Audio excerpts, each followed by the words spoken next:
And today, I'm going to share a little bit about a decision that I've recently made and see how we can follow our journey through Colossians with that as well.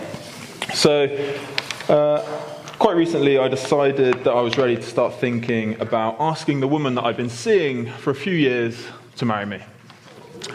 Yeah. It was a really big decision for me because I'm not really a decision maker in that sort of context. I'm a little bit more of a commitment phobe, according to various other people in my life.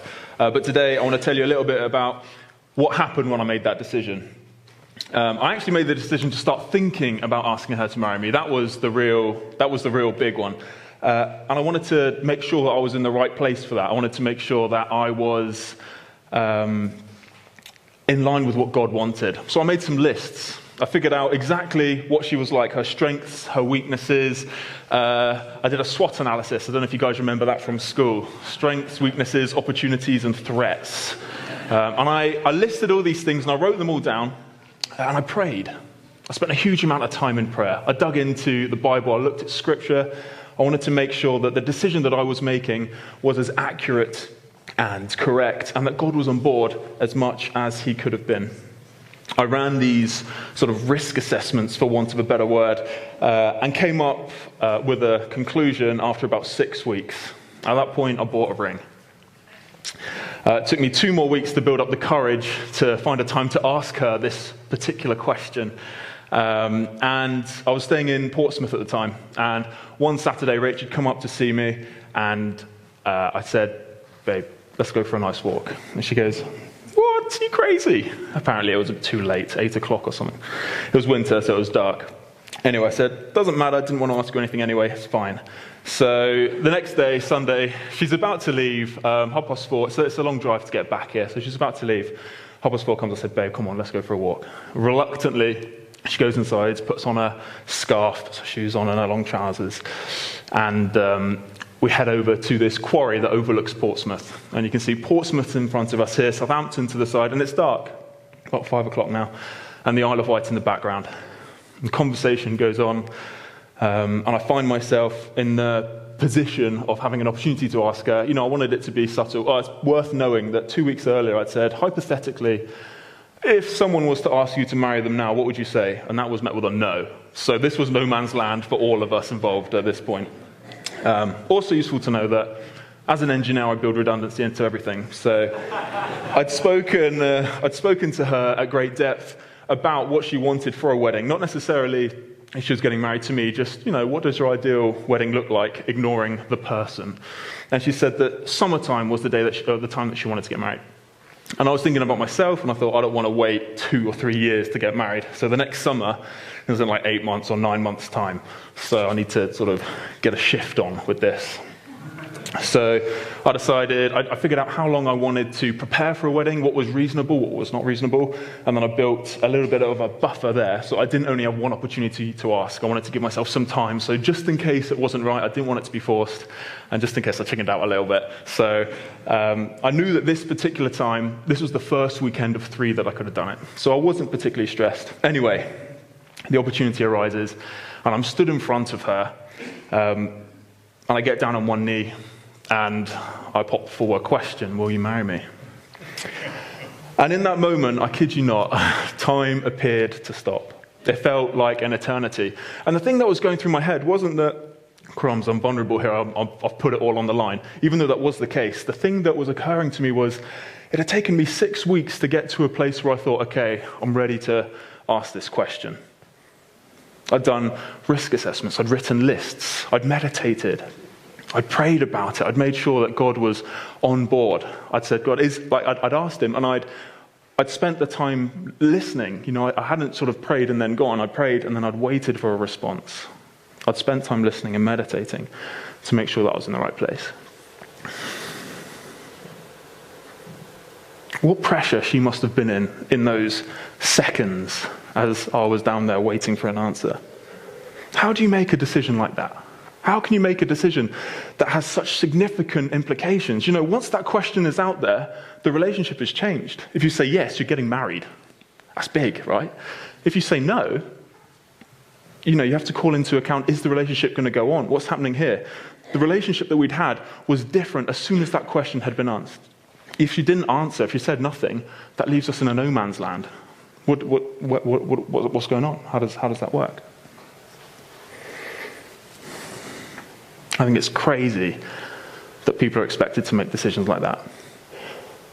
But we all face decisions in life. All of us have these big decisions. Can you think of a time that you've had to make a decision that is so significant, that has such a big impact on where you are going to be tomorrow, in the next day, in the next 10 minutes?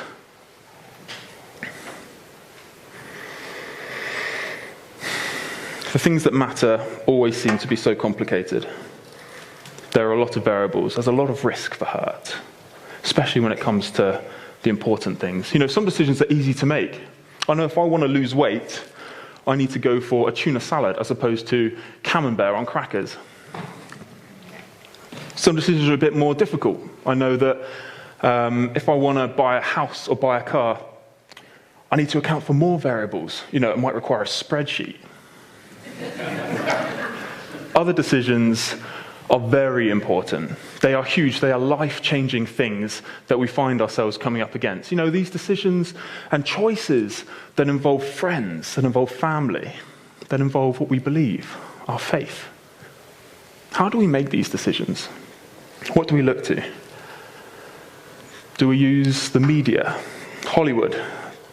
Do we judge what the characters in the films do as the right way to do stuff? Do we use our parents, mentors, close friends? Where do we get our wisdom for these major life choices? This morning we're going to follow our path through Colossians. We're going to be looking at Colossians 1 verse 24 and follow that through to Colossians 2 verse 5. And we'll see what Paul says to the church in Colossae about something along these lines. So, now I rejoice in what I'm suffering for you, and I fill up in my flesh what is still lacking in regard to Christ's afflictions for the sake of his body, which is the church. I've become its servant by the commission God gave me to present you the word of God in its fullness, the mystery that has been kept hidden for ages and generations, but is now disclosed to the Lord's people. To them God has chosen to make known among the Gentiles the glorious riches of this mystery, which is Christ in you, the hope of glory. He is the one we proclaim, admonishing and teaching everyone with all wisdom, so that we may present everyone fully mature in Christ. To this end, I strenuously contend with all the energy Christ so powerfully works in me. Chapter 2. I want you to know how hard I am contending for you, Paul says, and for those at Laodicea, and for all who have not met me personally. My goal is that they may be encouraged in heart and united in love, so that they may have the riches of complete understanding, in order that they may know the mystery of God, namely Christ, in whom are hidden all the treasures of wisdom and knowledge. I tell you this so that no one may deceive you by fine-sounding arguments. For though I am absent from you in body, I am present with you in spirit, and delight to see how disciplined you are and how firm your faith is. What a cracking passage. That I would have loved to have received a letter like that from Paul. How encouraging. So it's pretty radical in what this tells us. It took me a little bit of digging into this to sort of get some stuff out of it. But I tell you what, we're going to cover 3 things today. And I hope that this will all combine to help us in how we make a decent set of decisions. So, first thing that I want to talk about, Jesus is the mystery of God. Yeah, what does that mean, right? So I had a little look. There's a couple of things that this can refer to. The mystery of God. At the time, the Jews, the Israelites, thought that Jesus was going to come and he was going to save them. Jesus came and he saved all of us, right? It was open to the Gentiles as well. If we believe in Jesus, we will have eternal life. But perhaps what this passage is referring to is the mystery of Christ being the unknown, the unexpected, yet the obtainable Christ coming and being inside of us. He's not just a vessel that's sort of in the room when we're at church. He's not someone that we're worshipping far and far away. Jesus Christ, when he comes down and when we accept him into our lives, he occupies us. He comes into our spirits. And this is super important for the stuff that we're going to say later. Jesus lives in us. He makes his home in our hearts. Now, the second thing that I want to talk about is Jesus giving us power and strength.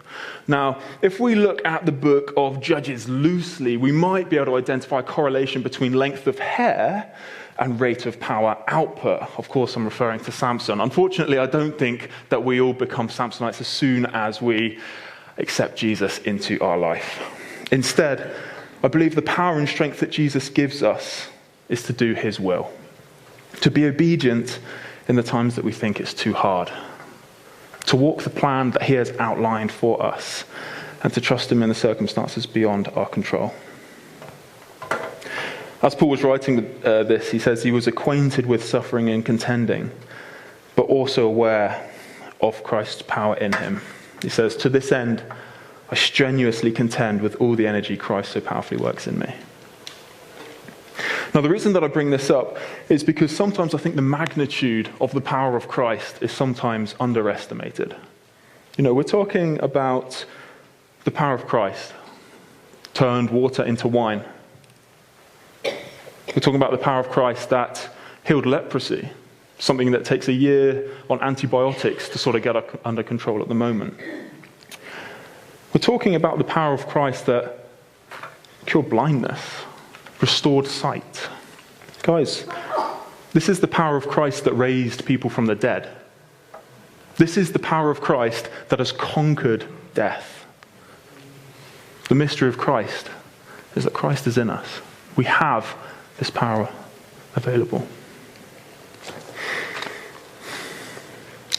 I'm going to read you a little passage from Mark 15, verse 31 and 32, because I think this also demonstrates the power of Christ so well.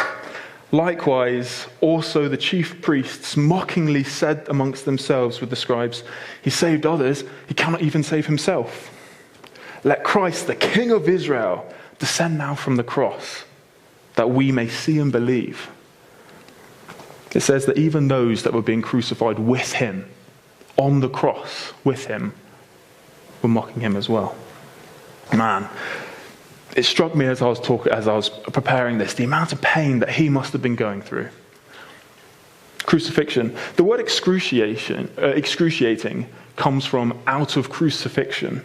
The word that we use to demonstrate excruciating pain, the, archetypal word, comes from crucifixion. It was designed as a method by the Romans to disincentivize people from committing the most heinous of crimes. It was painful. It was drawn out. Some people were crucified for days. I found myself on the Wikipedia page for crucifixion, and I honestly wish that I hadn't ventured there. He was mentally abused. He was humiliated, stripped naked and bare, told to carry this weapon of impending death through Jerusalem. Mocked at, spat at. And let's not forget that Jesus was spotless, right? When he was on the cross, he carried the weight of humanity's sin. Not only all the people that had sinned up to that point, all the people that were ever going to sin in every sin. The amount of strength that Jesus had to stay there, to stay on the cross. We know that he could have got down. The amount of strength and power that he had to stay on there. The love that he had for us, so that we would be able to be saved, to fulfill the prophecies. Man, guys, the power of Christ, the mystery of Christ. I think there's an implication to this power of Christ as well, as something that we need in our lives. I don't believe that we would be told that we have it as an extra resource. Oh, it's there if you need it. That's not what I believe Paul was saying. I think that the plans, the destinies that we each have, the unique plan that we have in the grand scheme of God, has a requirement for the power of Christ. It might not be as big as that, though. All of us have our struggles too. I hurt my leg last Wednesday playing rugby. Some younger, fitter, faster person was running away, and I thought, I'll show this young whippersnapper. And something did snap. So Not ideal. But other people have it worse. Perhaps we struggle with mental illness. These are things that we need the power and the strength of God to overcome on a daily basis. The promise of the passage is Christ is still with us, even if we don't feel his presence. The promise is also one of hope, even if we don't feel it. Christ in us, the hope of glory. We need to hold on to this. So the third thing that we're going to talk about is that in Jesus is hidden all wisdom and knowledge and complete understanding. Now this is done for us to know fully the riches and the mystery of Christ. This is the part of the relationship that we have with the Lord, part of that two-way street that we walk down where we can communicate with him, we can talk to him, and we can listen to what he has to say. But the treasures of wisdom and knowledge being hidden in Jesus isn't saying that as soon as we become a Christian, we have this Wikipedia or Encyclopedia Britannic download into our minds. It's not saying that we become, the Rain Man. It's not saying that we become as wise as Solomon as soon as we become a Christian. Now, in my mind, it's more like a student going into school or someone going to university. They walk into a library and there is this huge wealth of information around them. They don't know everything as soon as they go into the library, but if they take a book off the shelf, they dig a little deeper, they press in. That's when they get this knowledge. By building relationship and digging deeper and spending time with God in the quiet place, by being obedient to the little things and showing love to everyone, we will slowly learn to behave the way that Jesus behaved. With the help of the wisdom and knowledge of Jesus being in us, we will slowly see ourselves becoming wiser. The mystery of Christ is that Jesus is inside us. We have access to this, guys. Jesus is the Word of God in all its fullness. He reveals what God is like. The mystery that was hidden has been revealed, and that it is that Christ doesn't just give us information, but comes to live in us to help live the godly life. The more time we spend in his presence with him, the more we are able to draw from this wealth of hidden knowledge. And it's not like there is a gatekeeper, someone saying, you've spent 30 minutes with God today, you can have some knowledge. Sorry, sir, 25 minutes, come back. Can you join the back of the queue, please? That's not, this isn't the way that this works. The way that I know how someone likes a cup of tea is by the number of cups of teas that I've made them. That's how I know that someone likes this. I like it a bit sweeter. Oh no, I know that actually they don't want sugar, they want a couple of sweeteners. That's where this comes from. The more time that we spend talking to God, and the more time we spend listening to God, the more we can identify exactly what his voice sounds like. And when we know what his voice sounds like, that's when the real magic happens. Now, I can hear someone in the room saying, Blair, I hear what you're saying, but come on, let's get real.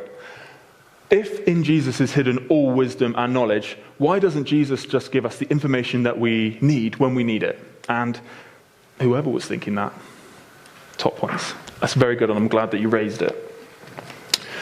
I want to share a testimony about someone called Matthew McPherson.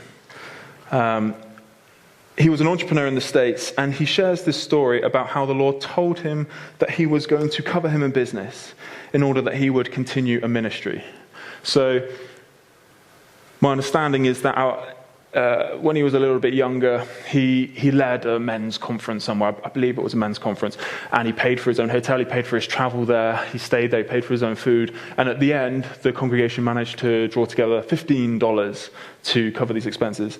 And Matt said, Lord, I really want to do your work, and I'm totally for doing your work. Unfortunately, I can't run in red. Or if I am going to run in red, can you just sort it? You're my priority. Just let me know how this is going to work. And Matthew recounts a conversation he has with the Lord, saying he heard God say, I know the solution to every problem in the world. If only men would ask me, I would give them the answers. And I mean, we know that all things come from God. Like, it makes sense that God knows the solution to every problem in the world.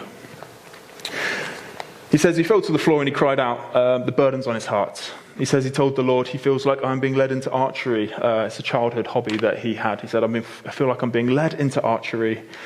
Please give me ideas for better bows. Very specific. He's listening to what God had said to him, and he responded to that. He recounts 2 weeks later that he wakes up in bed, sitting bolt upright. He starts to get a vision. His wife sat next to him, and she says, "Crumbs, Matt, what's going on? What are you doing?" And he says, "I don't know. I think I'm having a vision from God. Let me go write it down. I can see this bow in front of me. I'm going to write it down, and I'm going to see if this makes sense to me in the morning. And if it does, then I'll know it's from God." Matthew's Bows, so we started a company of this. Matthew's Bows are now the largest bow manufacturer in the world. I don't know, maybe the more musically inclined amongst us might have heard of McPherson Guitars. He also founded that company, very prestigious. Now, I was gobsmacked when I read this. I spent probably about an hour looking through different YouTube videos, watching his testimony on different sources. It wasn't the same video pasted. Did an independent search on the largest bow company in the world. It's Matthew's Bows. Guys, the God we serve is living and active today. This is one story, but there are others. He is working in lives around the world in this day and age, and things get changed. I want to say that again, guys. Things get changed. God gives us wisdom and complete understanding. We can make our own decisions, but we are called to lead by example, to show those closest to us, our friends, our family, our work communities, who Jesus is, what faith in Jesus looks like. We need the wisdom of Jesus in our lives so that we do not fall for these fine-sounding arguments. Arguments appear well-formed or well-articulated. Things that plant seeds of doubt in your mind. The four Gospels, they don't even match. They're not even identical. How can you believe that? Or, come on, man. Science has disproven that ages ago. These may sound like, makes sense, yeah. We need to examine the evidence. Now's not the time. As Christians, we know that Jesus is the Word of God in its fullness. Every day we come up against challenges to our way of life, but there is nothing that Jesus does not know. There is no question he cannot answer, and there is no call that goes unresponded. Jesus wants to be close to us. He is not hidden, and guys, he is not dormant. We need to trust him with the decisions that we make, even the small daily bites, the ins and outs. That's how we can learn to know his voice, by bringing him into those mundane decisions, the little things. I recently went to a funeral for a close family friend. Actually, he was a close childhood friend.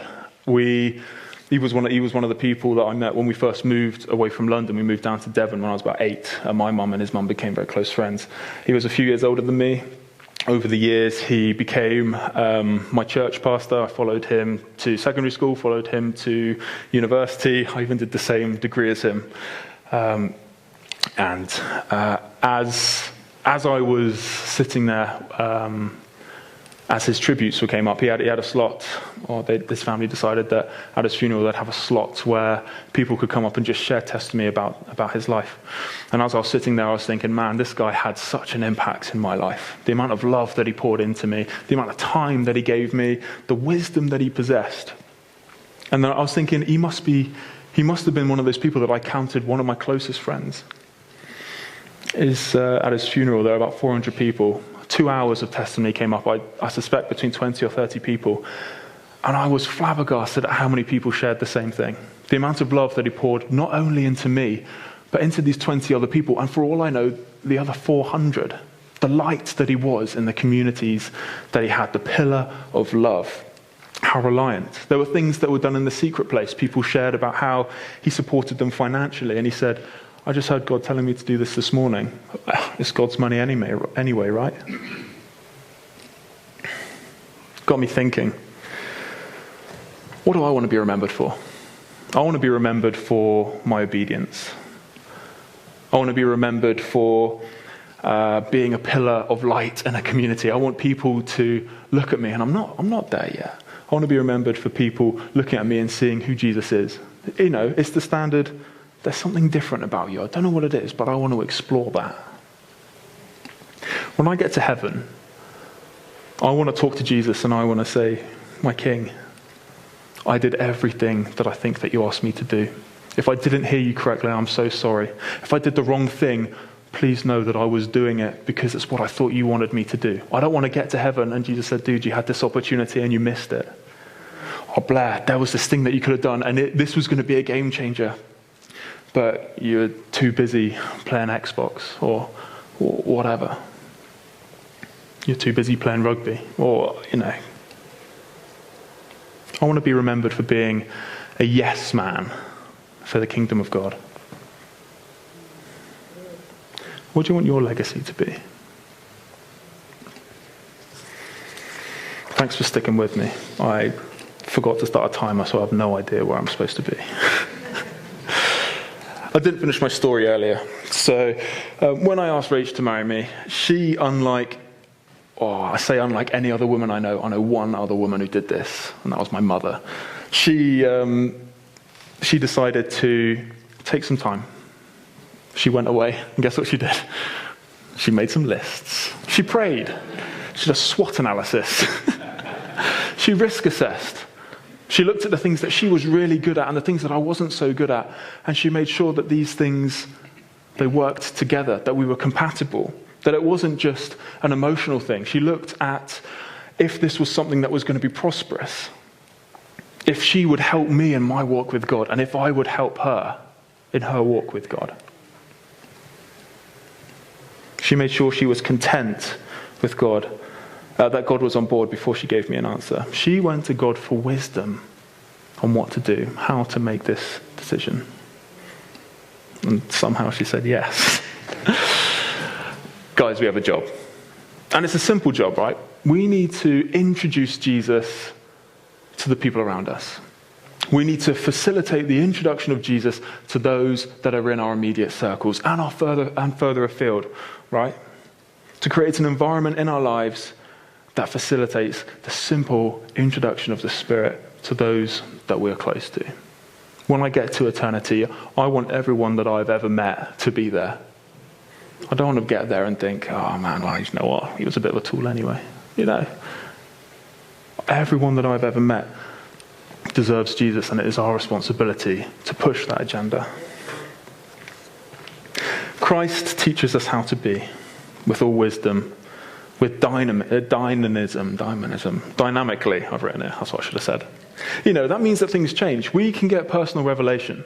The Bible is the ultimate resource that we have. We can see precedents that have been set and we can see what Jesus did. We can follow exactly what he did, how he acted. But we all have a different path to walk. We all have a different plan. God gives us the information that we need to fulfill our part in the grand plan. God knows the solution to every problem that we come across. If only we would just ask, he would give them to us. We don't need to rely on our own experience. We don't need to rely on other people's experience to make these decisions. We don't need the answers to life's problems. We just need Jesus. As we lead into communion now, I think it would be great if we can have a little like introspection, a little think. Is there a part of our lives that we need the wisdom of Jesus for? Is it a situation? Is it a total aspect? Is it a life overhaul? Is it a change to the way that our decision-making process goes? Where do we look for information? Do we use the media? Our books? Personal experiences? Matthew McPherson sought the wisdom of Jesus for his entire career and his entire life. Let's not limit ourselves.